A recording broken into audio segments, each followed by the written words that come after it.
गिरती वायु गुणवत्ता को नियंत्रण में करने के लिए केंद्रीय पर्यावरण मंत्री प्रकाश जावड़ेकर ने दिल्ली में भारत के नियंत्रक और महालेखा परीक्षक कार्यालय में बने एक विशिष्ट शहरी वन का किया उद्घाटन।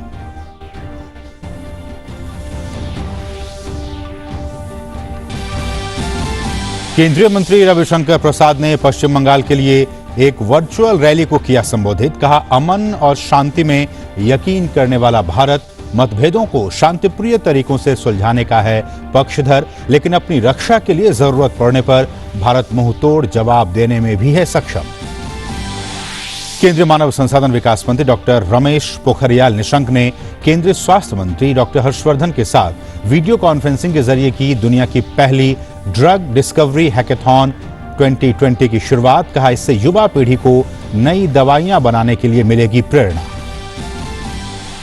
देश में कोरोना मामलों में रिकवरी रेट करीब 59.51%। कोरोना के सक्रिय मामले हुए 2,26,947, 3,59,859 लोगों को इलाज के बाद मिली छुट्टी। कोरोना से 17,834 मरीजों की मौत। दुनिया भर में संक्रमितों की संख्या 1,06,00,000 के पार। रूस में राष्ट्रपति व्लादिमीर पुतिन के राष्ट्रपति पद पर 2036 तक बने रहने का रास्ता हुआ साफ।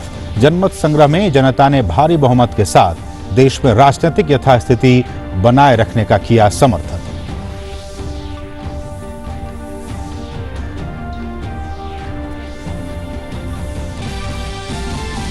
हांगकांग पुलिस ने नए राष्ट्रीय सुरक्षा कानून के तहत प्रदर्शन के दौरान कानून का उल्लंघन करने पर लोगों को किया गिरफ्तार। हांगकांग की स्थिति पर पहली बार भारत ने दिया बयान। मानवाधिकार परिषद में स्थिति की दी जानकारी।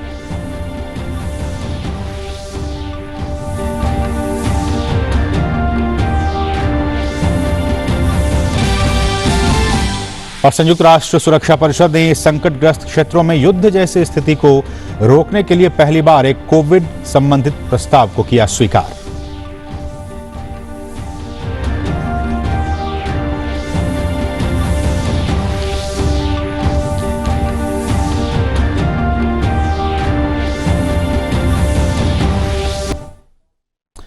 नमस्कार, मैं हूं असीम मिश्रा।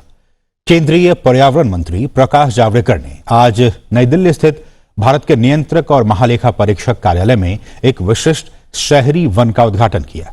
1 एकड़ में फैले इस बहुस्तरीय शहरी वन बनाने का मकसद दिल्ली की वायु गुणवत्ता में सुधार लाना है।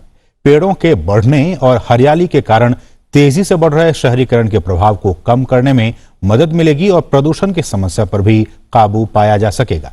सीमित क्षेत्र को ध्यान में रखते हुए गहन वनीकरण के लिए इस वन में स्थानीय सामग्री का इस्तेमाल किया गया है। इस शहरी वन में 59 देशी प्रजातियों के 12,000 पौधों सहित कई पेड़ों की कतारें लगाई गई हैं।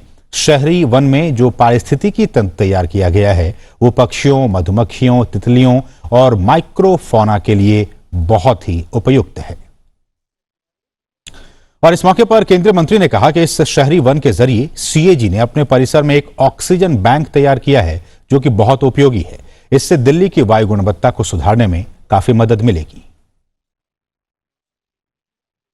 3 साल के बाद ये जब पूरा फलेगा तो ये आनंद देगा, उपयोग भी देगा और कार्बन सोख भी लेगा और ऑक्सीजन देता रहेगा। यही तो जिंदगी का नाम है। पेड़ की जिंदगी इसीलिए होती है और पेड़ सीएजी ने अपनी खुद की ऑक्सीजन बैंक अपने कंपाउंड में ही तैयार की है। केंद्रीय मंत्री रविशंकर प्रसाद ने आज पश्चिम बंगाल में आयोजित जन संवाद रैली को वीडियो कॉन्फ्रेंसिंग के जरिए संबोधित किया। उन्होंने मोदी सरकार के 6 साल की उपलब्धियों का जिक्र तो किया ही, साथ ही साथ उन्होंने कहा कि पिछले 1 साल में केंद्र सरकार ने कई ऐतिहासिक काम किए हैं। रविशंकर प्रसाद ने राज्य की ममता सरकार पर केंद्र की योजनाओं को सही तरीके से लागू नहीं करने का भी आरोप लगाया। इस दौरान जनता को संबोधित करते हुए उन्होंने चीन पर निशाना साधा और कहा कि वैसे तो हम वसुधैव कुटुंबकम में विश्वास रखते हैं, लेकिन जो हमारी तरफ बुरी नजरों से देखेगा हम उसे माकूल जवाब भी देना जानते हैं।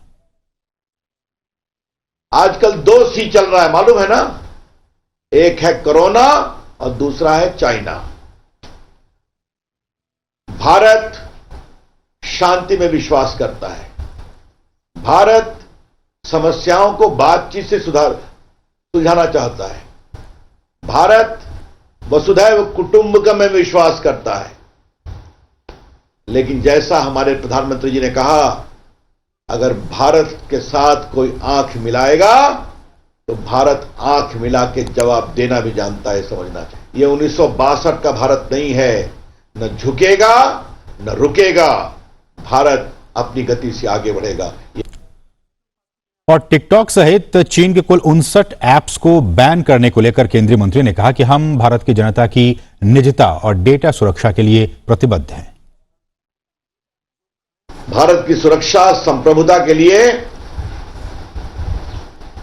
जनता के डिजिटल सुरक्षा के लिए, जनता के डेटा की सुरक्षा के लिए, पब्लिक ऑर्डर के लिए हम लोगों ने 59 ऐप को बैन किया है।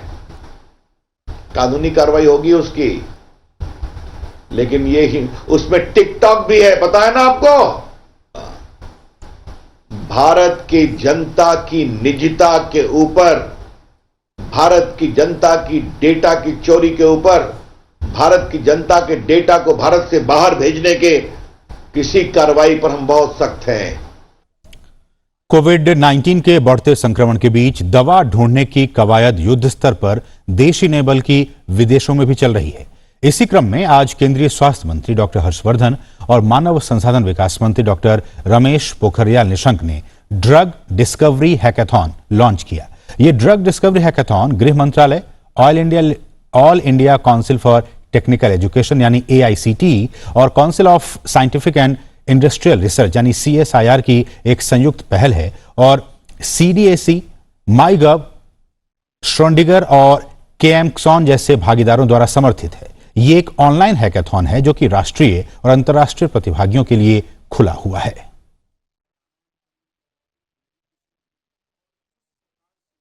मुझे आज बहुत खुशी हो रही है कि आज विश्व के पहली ड्रग डिस्कवरी हैकाथॉन 2020 का शुभारंभ हो रहा है। और इस अवसर पर मैं डॉक्टर हर्षवर्धन जी, उनकी पूरी टीम को, स्वास्थ्य मंत्रालय, विज्ञान प्रौद्योगिकी और मानव संसाधन विकास मंत्रालय, ये तीनों मंत्रालयों की इस महत्वपूर्ण टीम को बधाई और शुभकामना देना चाहता हूं कि जो आज शुरुआत हुई है वो कोई सामान्य शुरुआत नहीं है। ये पूरे विश्व का ड्रग डिस्कवरी हैकाथॉन पहला है पूरी दुनिया का, जो ये 3 चरणों में होने वाला है। ये हैकाथॉन, ये पहले चरण, दूसरे चरण और तीसरे चरण में। और जैसे मेरे को बताया गया कि ये केवल ये इनोवेशन एक दुनिया के लिए एक ऐसा प्लेटफॉर्म तैयार करना है। ये केवल ड्रग की खोज के प्रति छात्रों में और शोधकर्ताओं में उत्सुकता ही पैदा करना नहीं है, बल्कि जैव चिकित्सा की दिशा में एक नए अभियान की शुरुआत करना भी इसके पीछे ये हेतु है। और खबर मध्य प्रदेश से है, जहां आज राज्य मंत्रिमंडल का दूसरी बार विस्तार किया गया। गोपाल भार्गव, विजय शाह, प्रेम सिंह पटेल, यशोधरा राजे सिंधिया, भूपेंद्र सिंह, बृजेंद्र प्रताप सिंह और विश्वास सारंग समेत आज कुल 28 मंत्रियों ने शपथ ली। मध्य प्रदेश मंत्रिमंडल का पहला विस्तार 21 अप्रैल को हुआ था, जब केवल 5 मंत्रियों को शपथ दिलाई गई थी। और कोरोना महामारी के खिलाफ लड़ाई में सरकार के प्रयासों के साथ जनता का भी साथ रंग ला रहा है। कोरोना संक्रमितों के स्वस्थ होने की दर में भी लगातार इजाफा हो रहा है। कोविड-19 रोगियों के स्वस्थ होने की दर बढ़कर अब 59.51% हो गई है। कोरोना संक्रमण की स्थिति की बात करें तो इस समय देश में कोरोना के कुल 2,26,947 एक्टिव केसेस हैं। अब तक 3,59,859 लोग इलाज के बाद स्वस्थ भी हो चुके हैं। हालांकि 17,834 लोगों की अब तक कोरोना के कारण मौत हो चुकी है। और इस सबके बीच दिल्ली NCR में कोविड-19 की स्थिति और भविष्य की रणनीतियों को लेकर केंद्रीय गृह मंत्री अमित शाह ने आज एक खास बैठक बुलाई है। बैठक में उत्तर प्रदेश के मुख्यमंत्री योगी आदित्यनाथ, हरियाणा के मुख्यमंत्री मनोहर लाल और दिल्ली के मुख्यमंत्री अरविंद केजरीवाल इसमें शामिल होंगे। आज शाम होने वाली इस बैठक में वीडियो कॉन्फ्रेंसिंग के जरिए होगी। दिल्ली NCR को लेकर एक समन्वित रणनीति बनाने के मकसद से गृह मंत्री ने पिछले हफ्ते ये बैठक बुलाने का ऐलान किया था। बैठक में केंद्रीय गृह मंत्रालय और स्वास्थ्य मंत्रालय के अलावा संबंधित राज्यों के वरिष्ठ अधिकारी भी शामिल होंगे। इससे पहले अमित शाह दिल्ली एनसीआर के अधिकारियों के साथ एक बार बैठक कर भी चुके हैं। सूक्ष्म, लघु और मध्यम उद्यम मंत्रालय द्वारा विकसित उद्यम पंजीकरण पोर्टल कल से शुरू हो गया है। उद्यमों के वर्गीकरण और पंजीकरण की नई प्रक्रिया 26 जून को पहले से ही घोषित अधिसूचना के रूप में शुरू हो गई है। चैंपियंस कंट्रोल रूम और डीआईसी में सिंगल विंडो सिस्टम के जरिए सरकारी सिस्टम इस प्रक्रिया में लोगों की मदद करेगा। इसके रजिस्ट्रेशन की प्रक्रिया पूरी तरह से फ्री है, मुफ्त है और इसके लिए कोई भी फीस आपको नहीं देनी होगी। भारत में एमएसएमई के पंजीकरण के लिए एक नई व्यवस्था शुरू हो चुकी है। देश में अब सभी लघु, सूक्ष्म और मध्यम इकाइयों की एक विशिष्ट पहचान संख्या होगी। वहीं साथ ही इन इकाइयों को उद्यम के नाम से जाना जाएगा। सभी इकाइयां, फिर चाहे वो नई हो या फिर पुरानी, उद्यम registration.gov.in पर पंजीकृत होना होगा। पंजीकरण की प्रक्रिया पूरी होने के बाद एक ऑनलाइन उद्यम रजिस्ट्रेशन प्रमाण पत्र जारी किया जाएगा। साथ ही पंजीकरण के नवीनीकरण की कोई आवश्यकता नहीं होगी। वहीं चैंपियंस कंट्रोल रूम में सिंगल विंडो सिस्टम के जरिए सरकारी सिस्टम इस प्रक्रिया में लोगों की मदद करेगा। और सबसे खास बात यह कि रजिस्ट्रेशन प्रक्रिया पूरी तरह से मुफ्त है और इसके लिए कोई फीस नहीं देनी होगी। दरअसल एमएसएमई की रजिस्ट्रेशन प्रक्रिया पूरी तरह से ऑनलाइन, पेपरलेस और सेल्फ डिक्लेरेशन के आधार पर है। एमएसएमई को पंजीकृत करने के लिए कोई दस्तावेज और प्रमाण पत्र अपलोड नहीं करने होंगे। पंजीकरण के लिए केवल आधार संख्या ही पर्याप्त होगी। उद्योगों के निवेश और टर्नओवर पर पैन और जीएसटी से जुड़ी जानकारी संबंधित सरकारी डेटाबेसों से अपने आप ले ली जाएगी। ये नया ऑनलाइन सिस्टम पूरी तरह से टैक्स और जीएसटीएन सिस्टम से जुड़े होंगे। 1 अप्रैल 2021 से पैन और जीएसटी नंबर अनिवार्य है। जिन लोगों के पास EM2 या UAM पंजीकरण और एमएसएमई मंत्रालय के तहत किसी भी अथॉरिटी की तरफ से जारी किया गया पंजीकरण है, उन्हें फिर से इस पोर्टल पर पंजीकृत करना होगा। कोई भी उद्यम एक से अधिक उद्योग पंजीकरण दर्ज नहीं करा सकेगा, लेकिन एक पंजीकरण के तहत कई विनिर्माण या सेवा प्रदान कर सकता है। मंत्रालय ने उम्मीद जताई है कि इस नई पंजीकरण प्रक्रिया से ईज ऑफ डूइंग बिजनेस को बढ़ावा मिलेगा और इससे लेन देन के समय और लागत में भी कमी आएगी। मंत्रालय ने साथ ही स्पष्ट किया है कि पोर्टल को छोड़कर कोई अन्य निजी या ऑफलाइन प्रणाली, सेवा, एजेंसी या व्यक्ति एमएसएमई पंजीकरण करने के लिए अधिकृत नहीं है। और खबर रूस से है, जहां राष्ट्रपति व्लादिमीर पुतिन ने अगले दशक के मध्य तक, जी हां, अगले दशक के मध्य तक सत्ता में बने रहने का जबरदस्त जनादेश हासिल कर लिया है। रूस में कल हुए जनमत संग्रह में जनता ने भारी बहुमत के साथ देश में राजनीतिक यथास्थिति बनाए रखने का समर्थन किया है।